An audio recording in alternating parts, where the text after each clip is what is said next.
We divide 570 by 5 in long division method.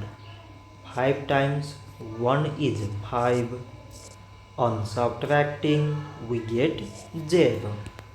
So now we put down this 7 and 5 times 1 is 5. On subtracting we get 2. So again we put down this 0 and it is 20. So 5 times 4 is 20. On subtracting we get 0. So 570 divided by 5 is 114. So this much for today and thanks for watching.